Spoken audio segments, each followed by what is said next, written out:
आदाब नमस्कार, मैं शाहिद उमर। स्वागत है आप सभी का सियासत टीवी के हिंदी समाचार में। आइए देखते हैं सबसे पहले हेडलाइंस। गुजरात की जनता विपक्ष चाहती है, भाजपा की बी टीम नहीं। राहुल गांधी ने अपनी ही पार्टी को दिखाया आईना। अबू आजमी ने महाराष्ट्र विधानसभा अध्यक्ष को लिखा पत्र, अब कर दी है बड़ी मांग। झारखंड के महिलाओं को हेमंत सरकार का खासा तोहफा, मैया योजना की 3 किस्तें एक साथ, पर्यटन स्थलों पर भी फ्री एंट्री। आज नहीं आएंगे दिल्ली के महिलाओं के खाते में 2500 रुपए, आतिशी बोली, मैसेज का कर रहे लोग इंतजार। संबल के अधिकारी मीडिया को नहीं करेंगे ब्रीफ, डीएम ने लगाई रोक। एमयू में 13-14 मार्च को छात्र खेल सकेंगे होली, यूनिवर्सिटी प्रशासन ने दी अनुमति। व्हाइट हाउस में फिर गरमाया माहौल, कैबिनेट मीटिंग में भिड़े मस्क, देखते रह गए डोनाल्ड ट्रंप। अब समाचार विस्तार से। राहुल गांधी ने आज अहमदाबाद में पार्टी कार्यकर्ताओं और स्थानीय निकाय चुनाव की तैयारियों में लगे पार्टी पदाधिकारियों को संबोधित किया। राहुल गांधी ने कई चौंकाने वाली टिप्पणी की और अपनी ही पार्टी को आईना दिखाया। राहुल गांधी ने आक्रामक तेवर दिखाते हुए कहा कि अगर कांग्रेस पार्टी को 20 से 30 लोगों को निकालना भी पड़े तो इसमें किसी भी तरह की हिचकिचाहट नहीं होनी चाहिए। कांग्रेस सांसद राहुल गांधी ने कहा कि कांग्रेस पार्टी में कई बब्बर शेर हैं, लेकिन पार्टी में 2 गुट हैं, एक जनता के साथ है जबकि दूसरा जनता से दूर है। गुजरात की जनता, गुजरात के व्यापारी, गुजरात के स्मॉल और मीडियम बिजनेसेस, गुजरात के किसान, गुजरात के मजदूर, गुजरात के स्टूडेंट्स ऑपोजिशन चाहते हैं, विकल्प चाहते हैं, बी टीम नहीं चाहते हैं।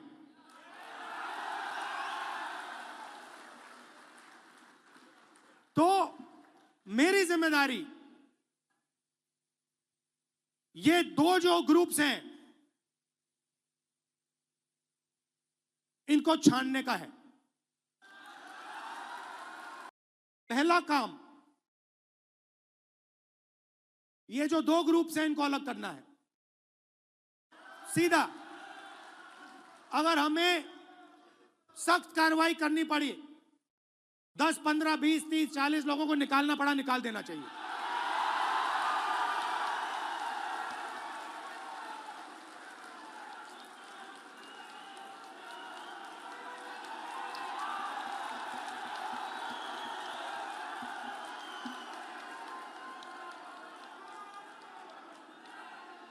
बीजेपी के लिए अंदर से काम कर रहे हो, चलो जाके देखते हैं, बाहर से काम करो।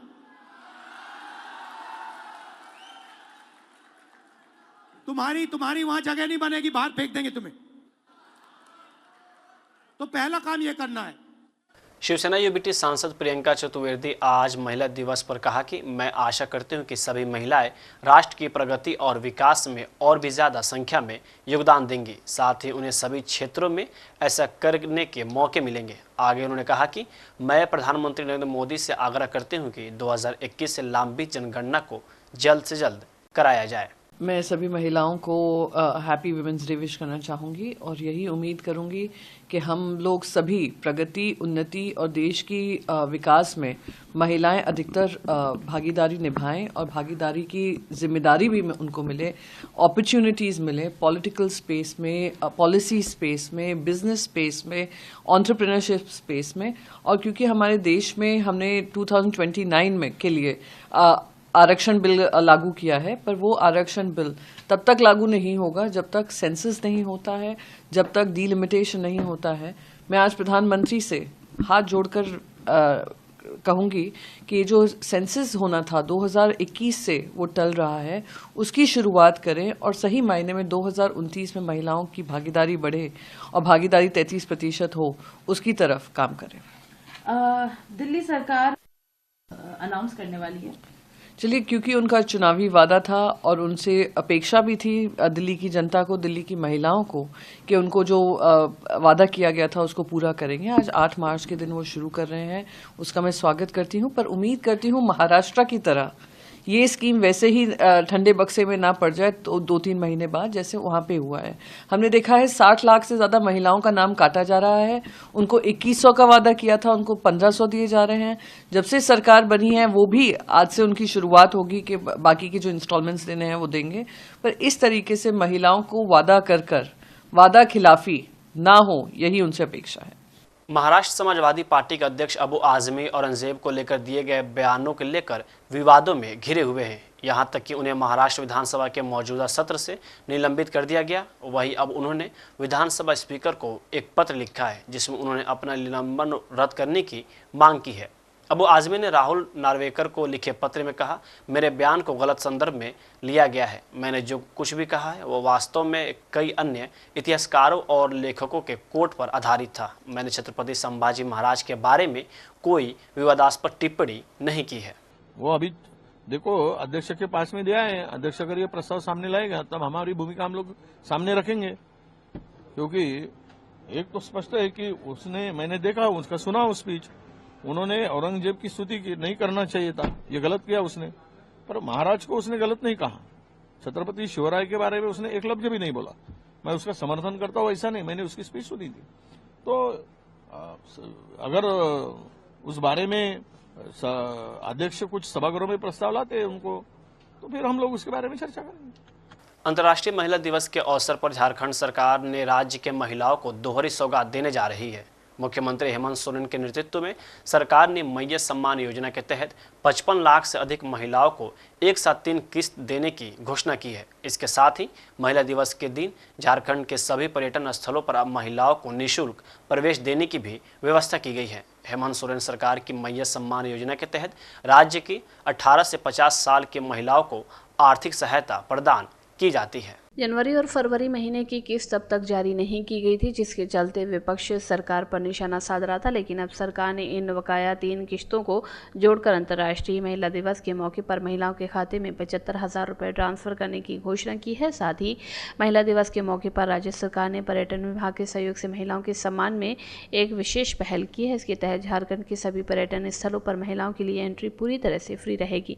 इसमें झारखंड के प्रमुख पर्यटन स्थल में से एक पतरातू लेक पार्क भी शामिल है। इसके साथ ही झारखंड पर्यटन विभाग राज्य के सभी पर्यटन स्थलों पर महिलाओं पर विशेष तौर पर स्वागत भी करेगा। हेमंत सोरेन सरकार का ये फैसला महिलाओं के आर्थिक सशक्तिकरण के साथ साथ उनके मनोरंजन और सामाजिक भागीदारी को बढ़ावा देने की दिशा में एक महत्वपूर्ण कदम माना जा रहा है। वहीं कांग्रेस सांसद मनीष तिवारी ने कहा कि अमेरिका के राष्ट्रपति का जो यह बयान आया है कि भारत अमेरिका के दबाव में अपने कस्टम टैरिफ को कम कर रहा है, इससे दुर्भाग्यपूर्ण और कोई बात नहीं हो सकती है, क्योंकि भारत की एक परंपरा विरासत रही है कि भारत किसी देश के सामने नहीं झुका है, न सामरिक दृष्टिकोण से, न विदेश नीति के दृष्टिकोण से और न ही यह ट्रेड नीति के दृष्टिकोण से उचित है। इससे बेहतर है कि अमेरिका जो रेसिप्रोकल टैरिफ लगाना चाह रहा है उसको स्वीकार करे। अमेरिका के राष्ट्रपति का जो ये बयान आया है कि भारत अमेरिका के दबाव में जो अपने कस्टम टैरिफ्स हैं उनको कम कर रहा है, इससे दुर्भाग्यपूर्ण और कोई बात नहीं हो सकती, क्योंकि भारत की एक परंपरा रही है, भारत की एक विरासत रही है कि भारत किसी देश के सामने झुका नहीं है।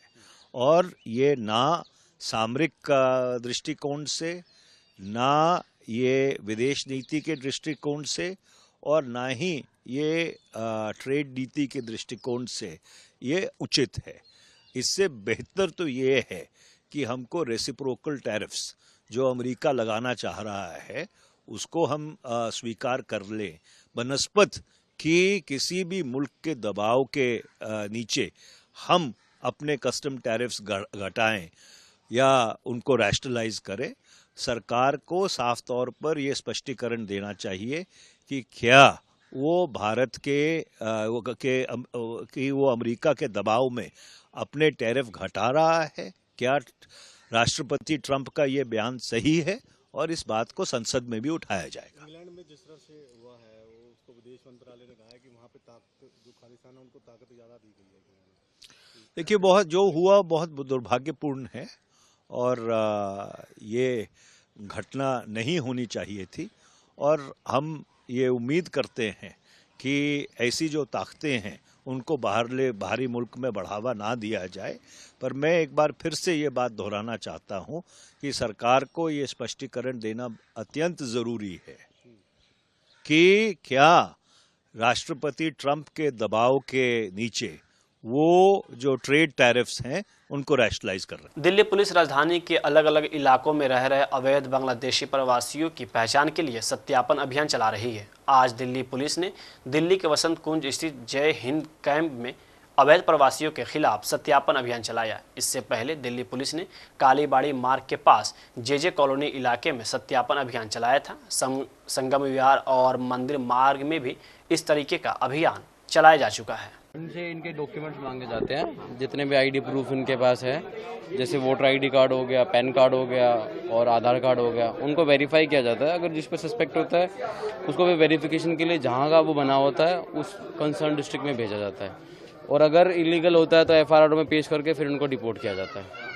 इसके अलावा यही पूछा जा रहा है सर, कितने टाइम से रह रहे हैं, कितने हाँ बिल्कुल बिल्कुल, कहाँ की पीछे से कहाँ से बना हुआ है, सब चीज़ों को वेरीफाई किया जाता है कि कब से रह रहे हैं, हस्बैंड क्या काम करता है, आस पड़ोस में पता किया जाता है कि कब से रह रहे हैं। ये कई लोग खुद भी झूठ बोल देते हैं, तो उनको वेरीफाई करने के बाद ही इनका फॉर्म भर के फिर उनको वेरिफिकेशन के लिए भेजा जाता है जिन पे डाउट होता है। ऑलमोस्ट सबके वेरीफाई करवाए हमने, तो जो कुछ लोग थे जिन पे डाउट था फिर उनको एफआईआर में वेरीफाई करा के फिर उनको वापस आया गया। सबके पास आईडी प्रूफ है यहाँ। अच्छा, इस इलाके से यहाँ पर पहले भी कुछ बांग्लादेशी पकड़े गए हैं? इस एरिया से नहीं, इससे नहीं हुआ है। ये हमारा बंगाली बस्ती है रंगपुरी में, वहाँ से उसको डिपोर्ट किया गया था। यहाँ पे 14 से 15 लोगों को भेजा गया था जिन पे डाउट था, उनकी वेरिफिकेशन करने के बाद उनको फिर एफआईआर ने क्लीन चिट दी, उसके बाद वो वापस आए हैं यहाँ पे।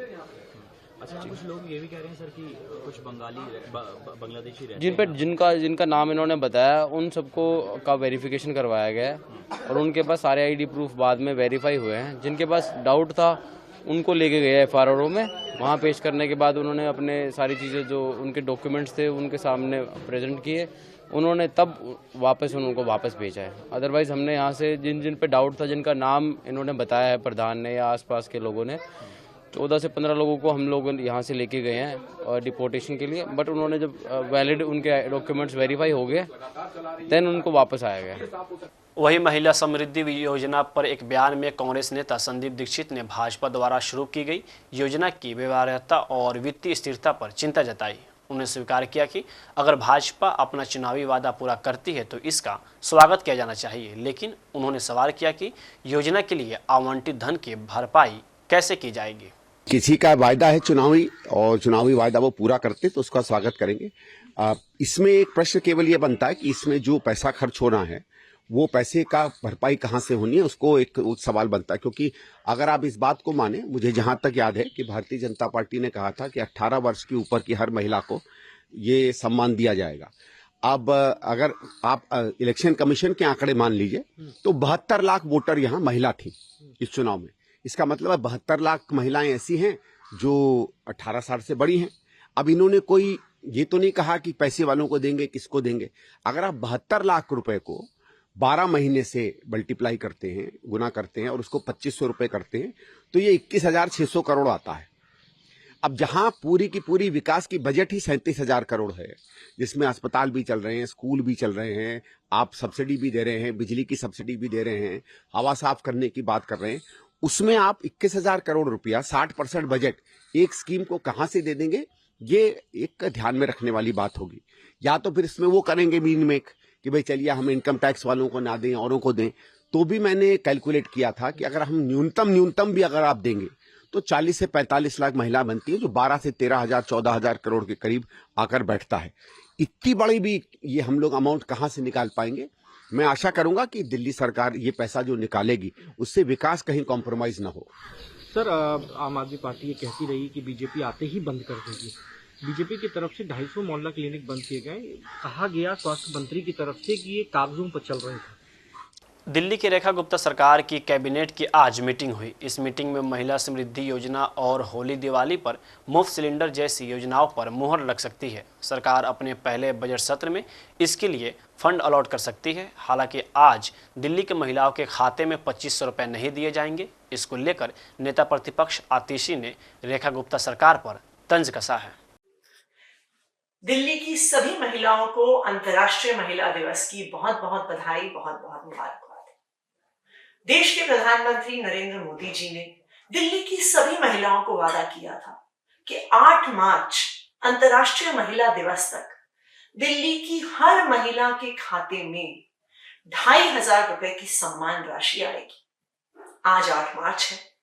मोदी जी ने यह भी कहा था कि सब महिलाएं अपने बैंक के खातों को अपने फोन से लिंक कर लें कि जैसे ही 2,500 रुपए की रकम उनके बैंक में आए तो उनके फोन में एसएमएस आ जाएगा कि 2,500 रुपए आ गए। आज 8 मार्च हो गया है। आज दिल्ली की सभी महिलाएं अपने फोन को ताक रही हैं और इंतजार कर रही हैं कि 2,500 रुपए का मैसेज कब आएगा। मुझे उम्मीद है कि मोदी जी की गारंटी जुमला नहीं निकलेगी और आज दिल्ली की लाखों महिलाओं का फोन बजेगा और 2,500 रुपए का मैसेज उनके फोन में आएगा। धन्यवाद। उत्तर प्रदेश के संभल में बीते दिनों होली और जुमे को लेकर सीईओ अनुज चौधरी का बयान न सिर्फ सुर्खियां बना बल्कि उसका विरोध भी देखने को मिला। बयान सोशल मीडिया पर तेजी से वायरल हुआ था।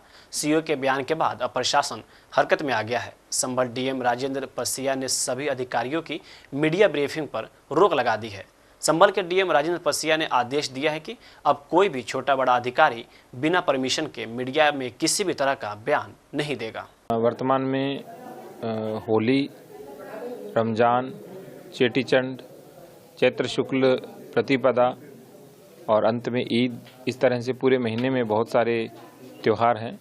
इसी के अंतर्गत सभी जगह सेक्टर मजिस्ट्रेट तैनात किए गए हैं। कुल 29 सेक्टर बनाए गए हैं, 6 जोन बनाए गए हैं और जो 3 लेयर सिक्योरिटी सिस्टम है वो भी लगाया गया है ताकि किसी भी प्रकार का कोई भी न्यूसेंस या कोई समस्या उत्पन्न न हो, अशांति उत्पन्न न हो। और जितने भी जुलूस निकल रहेंगे होली के अवसर पर उन सभी को बॉक्स फॉर्मेट के अंदर हमने भेजने का फैसला किया है, जिसमें आगे पीछे दाएं और बाएं सब और पुलिस रहेगी ताकि किसी भी प्रकार की कोई समस्या उत्पन्न न हो। सर, देखा जाए कि ड्रोन से, सीसीटीवी कैमरों से भी इनकी सबकी निगरानी की जाएगी। सीसीटीवी कैमरा पहले से बहुत अधिक लगाए गए हैं और एक सीसीटीवी कैमरा और विद वॉइस रिकॉर्डिंग का पूरा जाल बिछाया जा रहा है पूरे शहर में, ताकि जो सेफ सिटी प्रोजेक्ट है और जो ऑपरेशन त्रिनेत्र है उसके अंतर्गत आम जनमानस को सुरक्षा दी जा सके। और इसके साथ साथ ड्रोन के माध्यम से भी निगरानी की जा रही है ताकि किसी प्रकार की कोई भी समस्या उत्पन्न हो उसका पहले से पता चल सके। क्या सर उपद्रवियों के लिए कुछ खास प्लान तैयार किया गया है जिस तरह से उपद्रवी सामने आते हैं?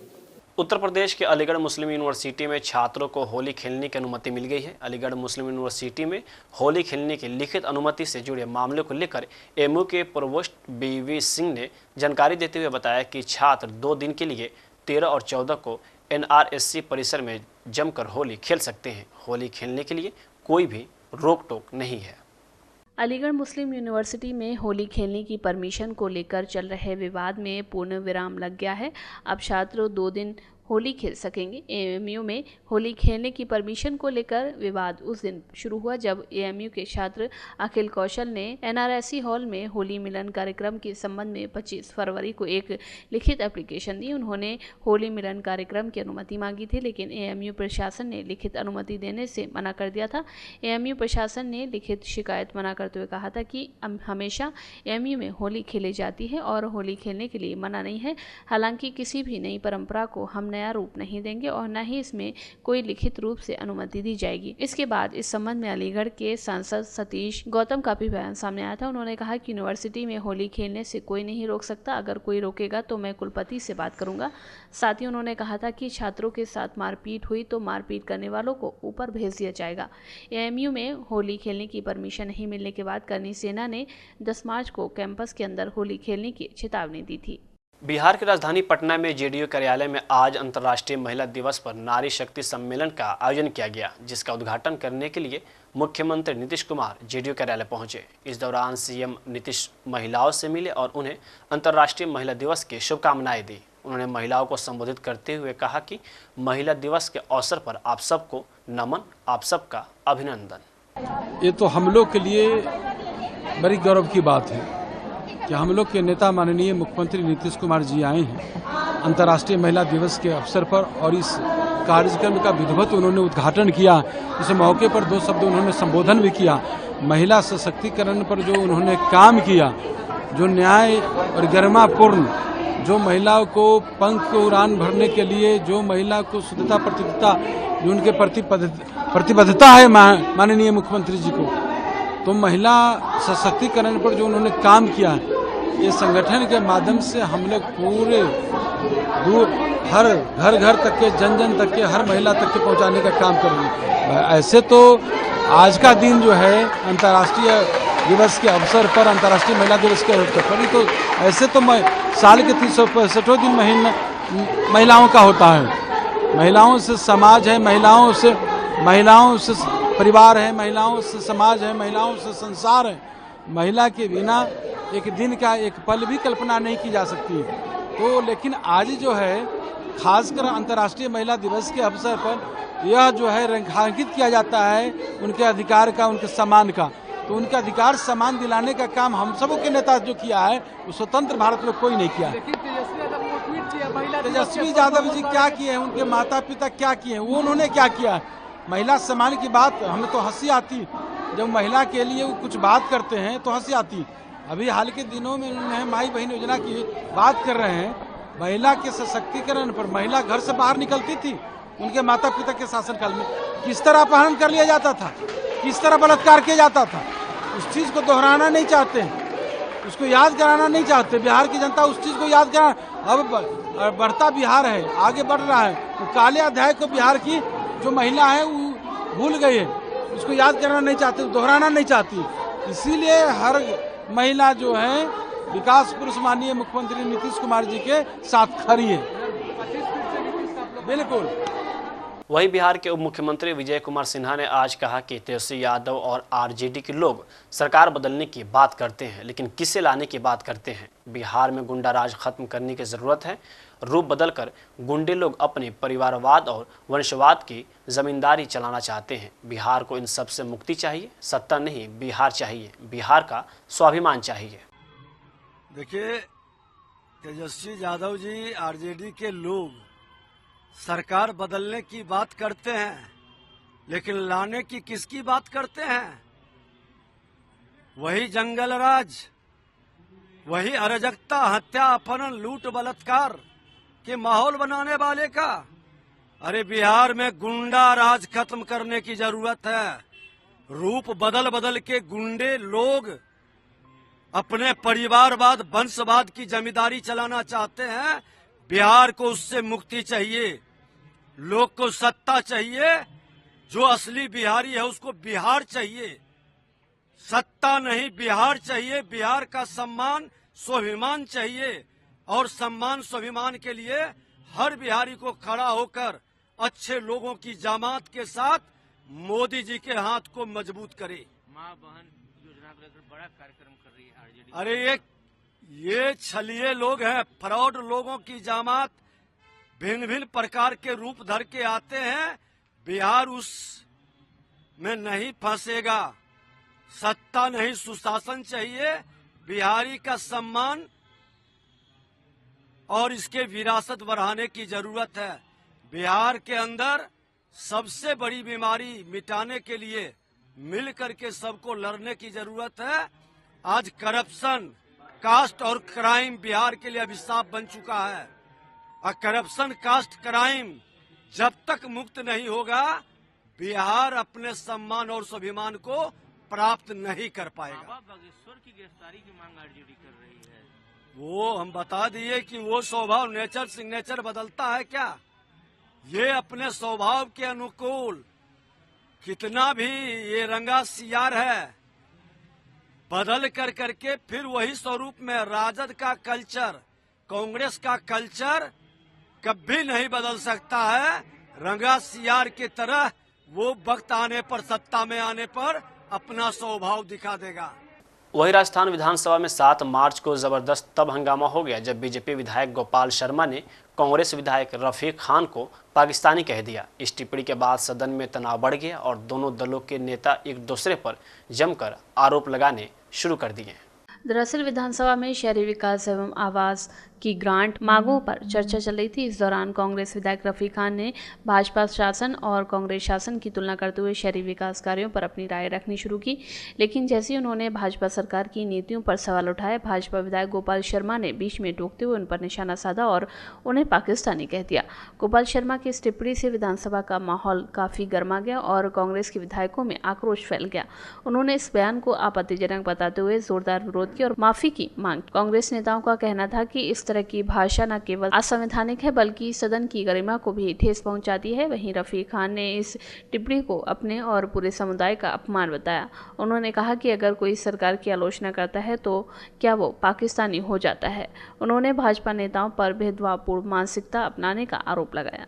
वहीं अमेरिकी राष्ट्रपति डोनाल्ड ट्रंप की कैबिनेट बैठक में उस समय तनाव बढ़ गया जब विदेश मंत्री मार्को रूबियो और उद्योगपति एलन मस्क के बीच तीखी बहस हो गई। एक रिपोर्ट के अनुसार यह बहस कर्मचारियों में की गई कटौती के मुद्दे पर हुई। इस दौरान रूबियो ने मस्क पर झूठ बोलने का आरोप लगाया, जिससे माहौल और गर्मा गया। एक रिपोर्ट के मुताबिक इस बैठक में ट्रंप ने अपने कैबिनेट प्रमुखों को स्पष्ट कर दिया कि सरकारी एजेंसियों में स्टाफिंग और नीति को लेकर अंतिम फैसला उन्हीं का होगा, न कि मस्क का।